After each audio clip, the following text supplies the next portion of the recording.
Ja no ens alimenten molles, ja volem el pa sencer. Vostra raó es va desfent, la nostra esforça creixent.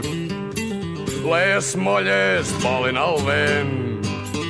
I avui, aquest 1 de maig, al nostre tercer llimoner, us volem parlar de l'autor d'aquesta cançó que esteu sentint, que es diu Tot explota pel cap o per la pota, una cançó sobre l'explotació laboral d'una gran figura de la cultura catalana, que és Ovidi Montllor.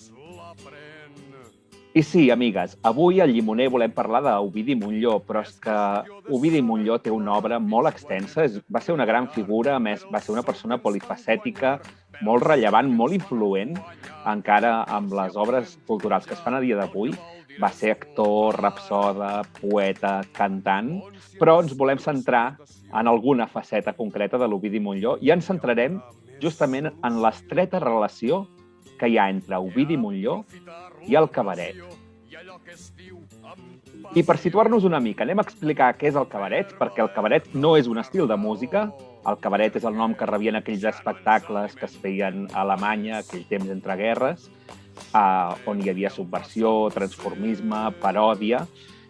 Però sí que en el nostre imaginari col·lectiu, cabaret ha esdevingut més o menys un estil musical que després ha derivat més al music hall i al burlesc i aquestes coses.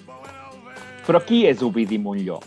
Doncs Ovidi Montllor i Mengual és un home que va néixer al Alcoi el 1942, que era fill d'una família humil, va ser el gran de 3 germans, fill d'un pare anarquista, que això va ser molt central per la seva vida, tot i que Ovidi Montllor era comunista, i va estudiar a l'Escola de Ribera, que és una escola a la que li va dedicar una cançó que ara escoltarem. Mestres Cristi Capellà, pupitres, companys i llibres, merda, infància, fe i tendresa, el temps, la por i l'estima, tot perdut per sempre. Ovidi Montllor va deixar aquesta escola als 12 anys per començar a treballar. De fet, una de les coses que es diu molt de l'Ovidi és que va tenir molts oficis, i això és cert, va fer des de pastor, mecànic, va treballar en indústries tèxtils, i va ser llavors, quan treballava per allà al Alcoi, que es va interessar pel teatre, que va ser el primer interès, aquest artístic que va tenir Ovidi Montllor, i va entrar a un grup teatral que es deia La Cassola, en aquell moment La Cazuela, perquè era en ple franquisme, i va ser allà quan va començar el seu interès pel teatre fins que un dia li va semblar que allò li quedava petit i que volia provar sort amb el món teatral i de la interpretació i va marxar a Barcelona. I l'interès d'Ovidi Montllor per la música va crear-se a Barcelona. Quan ell va veure un festival de la cançó, va veure Guillem de Fach, que és algú que li va impressionar molt, i malgrat no ser músic, perquè no sabia tocar la guitarra, va començar a interessar-se i allò amb figures repetitives amb la guitarra i anar aprenent de forma molt mecànica, va fer la seva primera cançó, que és aquesta. Jo sóc fill de família molt humil, tan humil que d'una cortina vella, una samarreta en fere, vermella, densa per aquesta samarreta, no he pogut caminar ja per la dreta. He hagut d'anar contracorrent, perquè jo no sé què passa, que tothom que el ve de cara porta el cap topant de terra. Densa per aquesta samarreta. La cançó és La samarreta i és una cançó on Ovidi Montllor s'autodefineix, defineix la seva posició política, però no és l'única cançó que Ovidi Montllor farà on defineix la seva posició política.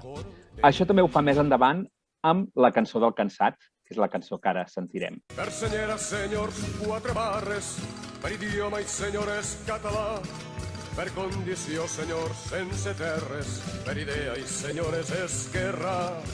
I torne a repetir, soc Alcoià, t'ensenyarà un blau no hi ha, dic ben alt que parle català, i ho faig a la manera de València, i ho faig a la manera de València. I aquí és on jo vull reivindicar una tercera cançó que Ovidi Montllor també s'autodefineix a si mateix. I aquí és on anirem al primer element per parlar d'Ovidi Montllor i el cabaret. I és la cançó autocrítica i crítica de l'àlbum Bon vent i barca nova, en què Ovidi Montllor s'autodefineix com un pallasso. I aquest element del clown és un element molt important pel cabaret. De fet, el segon element que també parlaríem del cabaret és aquest estil musical que cultivava Ovidi Montllor.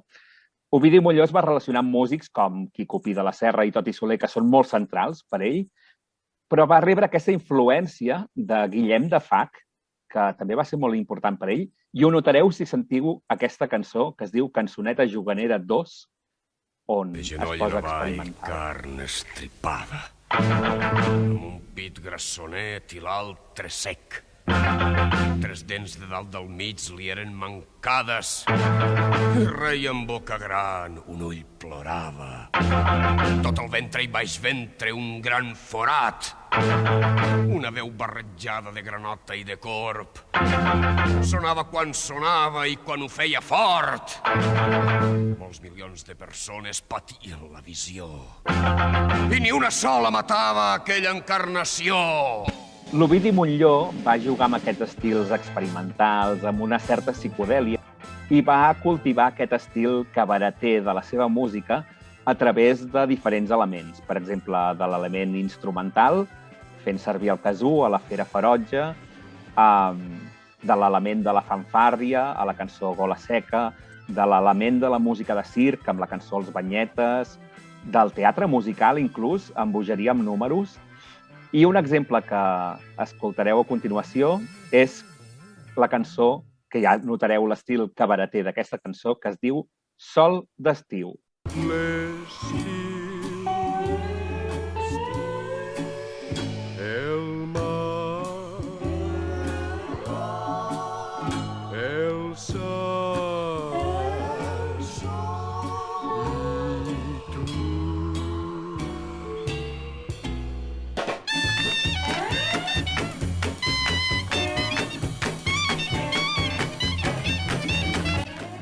Bé, ja tenim 2 elements que relacionen Ovidi Montllor i el cabaret, i un tercer element seria parlar de l'amor. Si us hi fixeu, en la discografia d'Ovidi Montllor no hi ha una cançó convencional d'amor. Ovidi Montllor, quan va parlar de l'amor, parlava de l'amor dels marges. Parlava d'una altra concepció de l'amor, que no és aquest amor romàntic, i això ho podem veure des de quan parla de l'amor amb humor, justament a la cançó, que es diu Cançó d'amor, però també ho veiem quan ens canta Homenatge a Teresa, que la Teresa no és un personatge fictici que inventés Ovidi, la Teresa és un personatge real i és potser la cançó més carregada d'amor i tendresa que té Ovidi Montllor, i per tant ens parla d'aquestes altres formes de l'amor, i això també és un element central del cabaret, parlar-nos de formes diferents de l'amor. I a part de l'amor, l'humor. Aquí és quan podem sentir cançons on Ovidi Montllor juga amb la música i també juga amb les paraules. Ho fa a la cançó El Desesperat, on fa un joc de paraules constant, però ho fa, per exemple, amb la cançó que ara sentireu, que es diu Una nit a l'òpera. Aquesta nit hi ha Liceu de l'aristocràcia palau. Vell, ferm, gran senyor. Preparable smoking Romeu. Vull que el cotxe a punt a les 10. Sabates, colònia, el bany, ràpid. I és que Ovidi Montllor posava la música al servei del joc de l'espectacle que volia representar. I això ho veiem en el sentit teatral que conté la seva música i ho notareu amb la cançó Una de por de l'àlbum de Manàs i Garrotades. I un dels últims elements que vull comentar és que el cabaret en si va ser un tipus d'espectacle que va néixer entre guerres, on el que veiem, més enllà de la música cabaretera, són unes músiques que desperten molta passió i que parlen per això de temes molt profuns, de la destrucció, de la guerra, del desastre, però ho fan d'una forma molt apassionada. I això també ho veiem amb l'obra d'Ovidi Montllor, per exemple, amb la cançó Voleu guerra, però és que aquest element de que el cabaret no només són varietats, sinó que també és lluita social, ho podem veure amb la forma en què Ovidi Montllor, de forma cridanera, de forma histriònica, posava a les seves cançons els drames socials que s'estaven vivint, i ara sentireu un exemple d'una cançó que es diu El diluvi. En Joan s'ha suïcidat! No es preocupe, senyora, això ja sol passar. Una bomba al carrer! No es preocupe, senyora, això ja sol passar. I acabo. Vull marxar d'aquests elements musicals del cabaret en Ovidi Montllor per acabar de lligar la meva teoria de la relació d'Ovidi Montllor amb el cabaret i desenvolupar aquesta tesi que explica que Ovidi Montllor va tenir una relació estreta amb el cabaret, explicant-vos dues anècdotes que m'han semblat espectaculars. Per una banda, Ovidi Montllor va ser incòmode institucionalment en molts moments i no va ser fàcil que tingués sortida laboral, artística, en qualsevol dels seus àmbits i, per exemple, va fer molt poc a televisió. Però una de les coses que va fer a televisió era un programa de varietats a Ràdio Televisió Espanyola que el presentava Guillermina Mota i que el títol del programa és Querido Cabaret. Primera relació evidentíssima d'Ovidi Montllor i el cabaret és que un dels pocs programes que va fer televisió es diu Querido Cabaret. Però és que, a més, Ovidi Montllor va fer l'obra Cabaret i la va fer l'any 1992. Vull recordar que Ovidi Montllor va morir l'any 1995 i que, per tant, va ser un dels últims espectacles teatrals que va fer. De fet, segurament l'últim espectacle teatral de gran format que va fer Ovidi Montllor és l'obra de teatre Cabaret. Ai. I més enllà d'aquesta relació amb el cabaret de l'Ovidi Montllor, hi ha diferents curiositats sobre l'Ovidi que tinc ganes de comentar amb vosaltres, Jacqueline i Anna. I, per exemple, la primera curiositat de totes és que Ovidi Montllor no només va parlar de llimones, sinó que inclús va parlar d'una llimona escorreguda. De nano, la meva mare sempre, quan trobava malament, em feia una llimona escorreguda barrejada amb aigua. No sé per què funcionava. Sempre li preguntava a la meva mare, però per què? I deia, no ho sé, l'àvia ja ho feia. Jo, la veritat és que, Manoli, estic molt contenta que hagués incorporat a l'Ovidi Montllor al nostre podcast, perquè era una persona que en tot el seu gran art i tot el que va fer per la música catalana ho va fer sempre des de la humilitat i des de ser poble, des del poble. No? I això, aquest àudio que hem sentit ara de la llimona escorreguda, de la llima escorreguda, me porta això, no? A la saviesa popular, que és una saviesa molt important.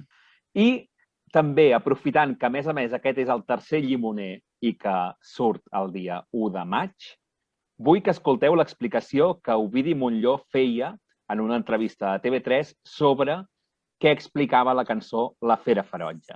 En aquella època la Fera Ferotge era doncs, el poble en si, i va venir a causa d'un any que vam tenir un bombardeig per via de tots els mitjans de comunicació, 5 o 6 dies abans de l'1 de maig, dient que la gent no sortís de casa l'1 de maig perquè es podia trobar amb coses bastant desagradables. Ai, sí, que això a més, és el programa aquest de la Maripau Huguet, el sofà, com es deia? Ai, no, el Com a casa. Com a casa, sí, sí. Com a casa, una entrevista que fa Maripau Huguet, la del Vitalici, a Ovidi Montllor. La del Vitalici, sí. Sí, jo me'n recordo perfectament d'aquest programa que sortia la Teresa Gimpera, el doctor Corbella i tota aquesta gent, però no sabia, o sigui, no m'hi havia fixat mai en que havia convidat l'Ovidi Montllor. Molt bé per la Maripau. Sí, perquè a més Ovidi Montllor va viure en l'ostracisme del reconeixement durant part de la seva carrera. Cal recordar que va deixar de fer discos i va estar més de 10 anys sense tornar-ne a fer. Sí, i TV3 és un dels grans mitjans que el van ocultar fins fa molt poc. Mira, i de fet d'Ovidi Montllor també vull parlar d'una altra faceta que molta gent el reconeix en aquesta altra faceta, que és la faceta de rapsoda. És a dir, Ovidi Montllor va popularitzar molt la poesia i al Llimoner n'hem parlat molt poc de poesia i està bé que ara, gràcies a Ovidi Montllor, en parlem una mica perquè Ovidi Montllor va recitar Segarra, Salvar Passeig, Pere IV, Espriu, Brossa, Carner, va recitar un munt de poetes, però hi ha una poesia que es diu Carta a casa, que també va gravar, que potser la gent no ho sap, una que comença dient estimada Antònia. Aquesta poesia és d'Ovidi Montllor i l'autor de la poesia és ell. És un fet que em va sorprendre perquè crec que no coneixíem que Ovidi Montllor, més enllà de rapsoda, també era escriptor de poemes. I la seva relació poètica més important va ser amb el poeta Vicent Andrés Estellés, amb qui hi ha obres com Coral Romput o hi ha cançons, poemes musicats com M'aclame a tu.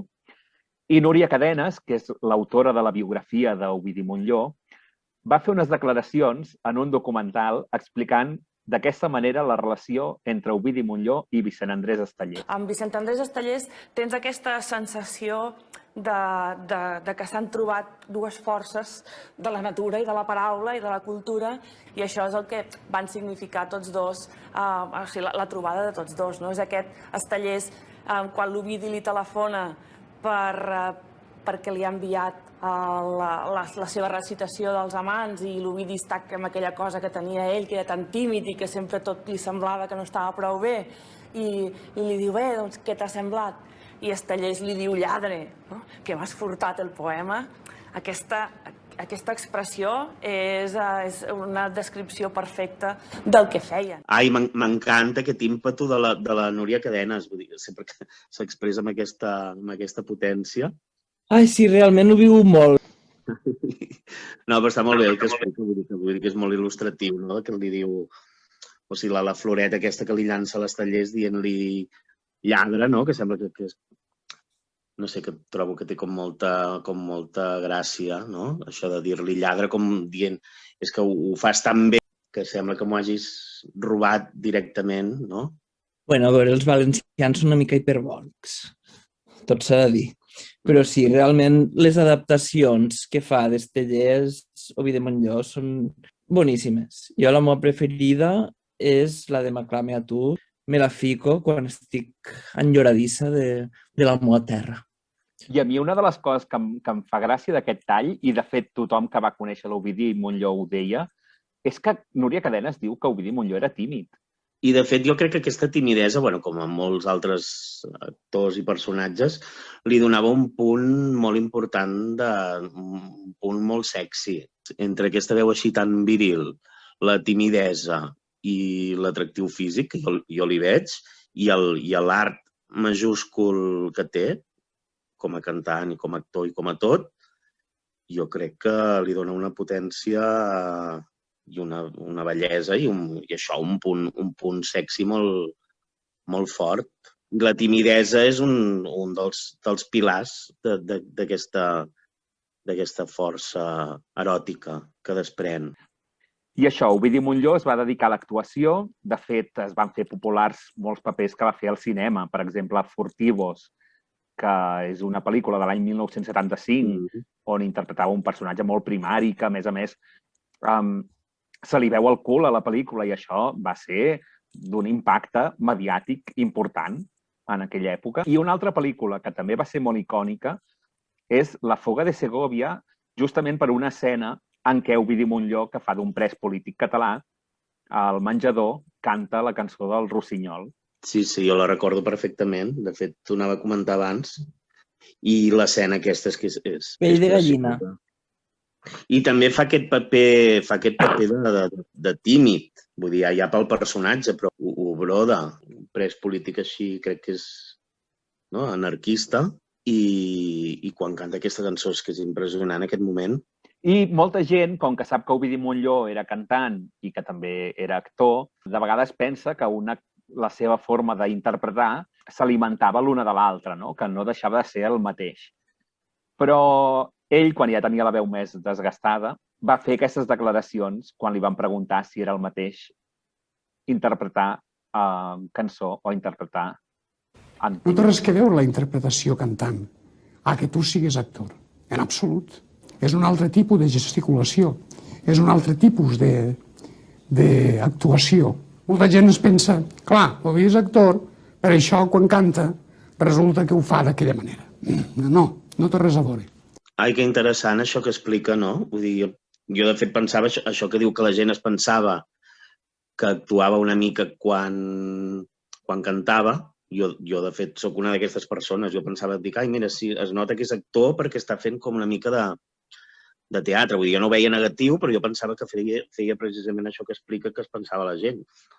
Ai, doncs mira, Manoli, t'agraeixo que ens hagis passat aquest tall, perquè així, mira, he descobert que no, que quan cantava no feia teatre, sinó que era una altra cosa. Home, clar, és el mateix que quan tocava el violoncel·lo. Tu, Jacqueline, de fet, no tenies la mateixa forma d'expressar-te en els teus espectacles que aquí al Llimoner. Exacte. Bé, vull aprofitar aquesta faceta també d'Ovidi Montllor com a actor per parlar de la gran relació que va tenir amb un altre actor.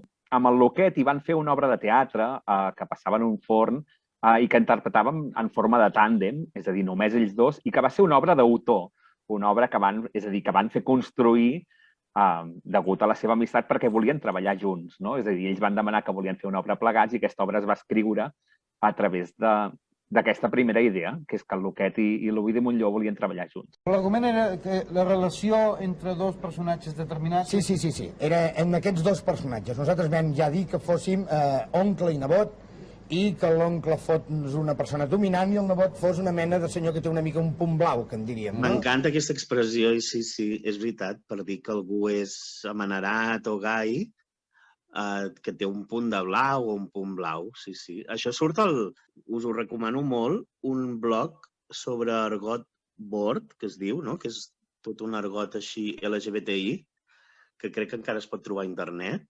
A l'argot board surt això, aquesta terminologia de aquest noi té un punt de blau, com dient, aquest noi és amanerat o és gai. Sí, això a l'argot board jo també a vegades ho he consultat. Un punt blau. N'hi ha moltes, ser del bec groc, tenir l'aleta tancada... Aquesta no la coneixia, la que has dit. El ram de l'aigua és la més famosa. Una cabra boc. Sí, però el ram de l'aigua ja és més sentida, no? Però aquesta del punt, que té un puntet de blau o un punt blau, s'ha perdut pràcticament. I aprofitant que Ovidi Montllor era actor, vosaltres hi ha alguna d'aquestes pel·lícules que es va fer tan famoses on el recordeu? Dona, sí. Jo el recordo a El Pico, aquesta pel·lícula de l'Eloi de la Iglesia. Ai, sí, és veritat que feia de camell. Feia de camell, així, un paper molt xungo, feia de dolent. M'esteu deixant esturada. Ovidi Montllor surt al Pico? No el recordo. El Pico, la primera, el Pico són dues pel·lícules, no? El Pico 1 i el Pico 2, i surt a la primera, crec. I fa això d'un camell que, clar, l'acaba matant neta. L'acaben matant i jo recordo una escena que estan al pis i la criatura se fica a plorar i, clar, l'Ovidi Montllor tenia un accent tarro català molt bèstia, no? I li diu pon-le algo, no sé què, llavors agafen i li fiquen al xumet, li fiquen droga al crió. Recordo moltíssim tota aquesta escena. Ovidi Montllor també va fer cinema català, va fer 1, 2, 3 ensaïmades i res més, i també va fer La Teranyina. Però Ovidi Montllor, amb aquella veu tan greu, totes us preguntareu, home, Ovidi Montllor devia haver fet doblatge, segur. Doncs Ovidi Montllor no va fer gaire doblatge, justament per aquest ostracisme que estàvem parlant abans que es va trobar per la seva posició política, però va fer el doblatge de la pel·lícula Casablanca, amb la versió valenciana, i després, quan aquesta pel·lícula es va fer la versió catalana, van decidir que el seu personatge, com que era el famós pianista, el Sam, i era negre, això és una deducció meva, van decidir que sí que el podia fer Ovidi Montllor parlant en valencià. Perdó, he fet una relació que potser només jo la faig, ara m'ho direu, però és que si Ovidi Montllor no va fer doblatge a Barcelona és perquè tenia accent valencià. I que si va doblar Casablanca és perquè el personatge que va doblar és negre i es relacionava el valencià amb una certa estrangeria. Ai, que fort, em sembla això, em sembla fortíssim. Bueno, per una banda em sembla positiu per ell, perquè va poder almenys treballar tenir una feina de doblatge per TV3, com si diguéssim, però per l'altra em sembla bastant cutre que només fessin la concessió que es pogués sentir el valencià fent un personatge determinat. No De sé, fet, voleu sentir la versió de doblatge? És aquesta. Per favor, toca-la, Sam. Pels bons temps. No sé de què em parla, senyoreta Ilsa. Per favor, Sam. Toca, el temps passarà. Perdone, però no me'n recorde. La tinc molt rodellada. Ai, m'encanta, però quin català més genuí. Bueno, el dels dos, tant l'Ovidi com l'actriu. A mi m'ha recordat la teva veu, Jacqueline, la veu de l'actriu protagonista. Jo, referent a això que esteu dient, encara diré que lo valencià està més ben considerat que altres dialectes del català. Els parlants de nord-occidental, i això inclou concretament, mira, parlaré del tortosí, havien de dissimular que hi havia vegades que no se'n sortien i quedava una cosa molt estranya, i fins i tot en altres casos, com per exemple aquest Hi jugues Maripili, quan la Mercè Lleixà, el personatge de la Mercè Lleixà, part de la identitat del personatge és que és xarnega. O sigui, que una persona parlant nord-occidental no es considerava tan catalana com una persona que parla central. Ovidi Montllor, com tants altres artistes de l'època, va ser entrevistat per una periodista que no sé per què, i escriptora, cada llimoner que fem topem amb ella. Per tant, algun dia n'hem de parlar extensament, que és Montserrat Roig. Montserrat Roig feia un programa a televisió espanyola que es deia Personatges. Montserrat Roig semblava la terapeuta de la persona que entrevistava i li feia preguntes profundes, preguntes sobre la seva vida, com aquesta que sentirem ara. Esclar, el que no s'entén dient de tu, que ets una persona molt admirada, no? és que vagis pel món demanant perdó, sobretot encara. No t'haurà quedat potser algun complex absurd, bé, sota el meu punt de vista, absurd potser no ho és, de la teva difícil infància i del que vas viure amb els teus pares? Quina canya que li pega la Montserrat Roig, al Ovidi Montllor. La Montserrat Roig era boníssima fent entrevistes i vaja, quins dos monstres. Molt bé, m'encantava la Montserrat Roig com entrevistava.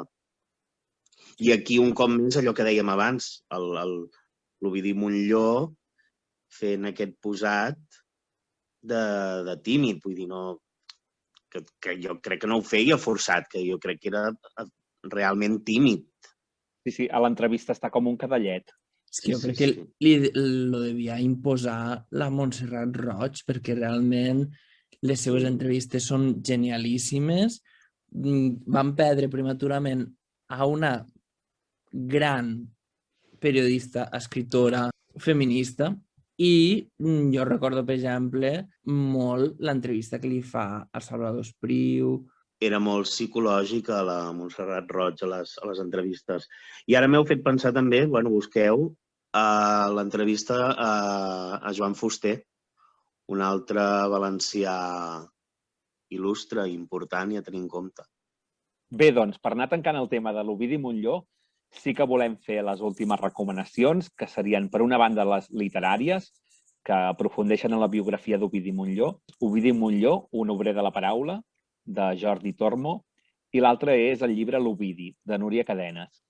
També volem fer una recomanació, i això ho vull comentar amb vosaltres, estimades, que és un documental que es diu El Making of de la pel·lícula que mai es va fer, que expliquen justament això, com d'Ovidi Montllor se'n volia fer una pel·lícula, i en aquell moment, que era aquell moment en què Canal 9, no sé si estava a punt de tancar, de fet, és una pel·lícula que no va arribar a tenir el finançament necessari perquè tirés endavant. De fet, com a països catalans que som, a mi m'avergonyeix que la televisió del nostre àmbit, que és el Principat dels Països Catalans, on Ovidi Montllor va desenvolupar molta part de la seva carrera, no fiqués tots els diners perquè aquesta pel·lícula tirés endavant, perquè això havia de tirar endavant, i és un documental que retrata la història de com s'hagués volgut elaborar aquesta pel·lícula i on veiem que la persona que hagués interpretat a Ovidi Montllor és Eduard Fernández. I el gran Eduard Fernández, guapíssim, també, perdoneu que estigui tan preocupada per la bellesa dels actors i les actrius, però és que quin home, quin atractiu i quin gran actor, i que bé que ho fa. I això que comentaves tu és una mica fals documental, no? Perquè és com una mica actuat i... Bueno, sí, realment és com un fals documental, però com diferent a la resta de falsos documentals, crec jo. Veig que és com... acaba sent com un híbrid, no? O sigui, que hi ha trossos que podrien ser la pel·lícula en si i trossos que són el fals documental, i és com un experiment molt interessant, crec jo. Recomanem molt aquest documental i també volem dir que Ovidi Montllor sempre ha tingut aquest record de forma popular, no? És a dir, els grans homenatges, els grans records d'Ovidi Montllor han sortit del poble i que ens ha deixat un llegat de cançons molt important i molt influent en la música actual, perquè Ovidi Montllor l'ha versionat Cesc Freixas, que de fet té una altra cançó d'homenatge que es diu Ovidi, Esther Formosa, que és una actriu meravellosa que sortia a Nissaga de Poder i que és filla del poeta Feliu Formosa, Maria Arnal, Pascal Comelade, Dijous Paella, el Diluvi, aquí hi ha una gran escena també valenciana, Inadaptats, Bercel, o recentment hi ha aquest projecte d'Ovidi 4, que és el David Fernández, la Mireia Vives, el Borja Penalba i el David Canyo, recuperant cançons de l'Ovidi. No sé si hi ha algun grup o alguna versió de l'Ovidi que voleu destacar o recordeu especialment. Pues jo, ja que ens dones esta oportunitat, Manoli, voldria recomanar un disc que es va fer precisament des de la meva terra, des de Tortosa, en què el cantant de Quico el Celio i el Munt de Ferreries, que és un grup folk en molts anys, molt bo de les Terres de l'Ebre, l'Artur Galla, i va gravar un disc sencer de versions de l'Ovidi cantades per ell, per l'Artur Galla, en el contrabaixista Quique Pellicer i el guitarrista Paco Prieto.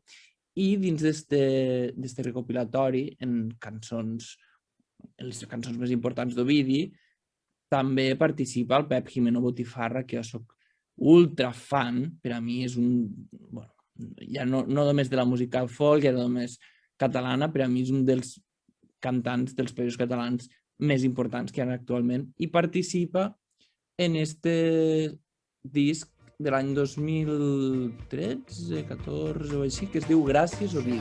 I de fet, ara us posem una cançó més d'Ovidi Montllor perquè tenim un altre cantant i actor aquí al Llimoner preparat per visitar-nos, que és Joan Crosses, i us deixem amb aquest espai amb la cançó M'aclame a tu, amb la versió de Feliu Ventura i els Aborígens. I en arribar al terme donaré el prec dels vents que em retorna de sempre. I en arribar al terme donaré el prec dels vents que em retorna de sempre. I en arribar al terme donaré el prec dels vents que em retorna de sempre. I en arribar al terme donaré el prec dels vents que em retorna de sempre.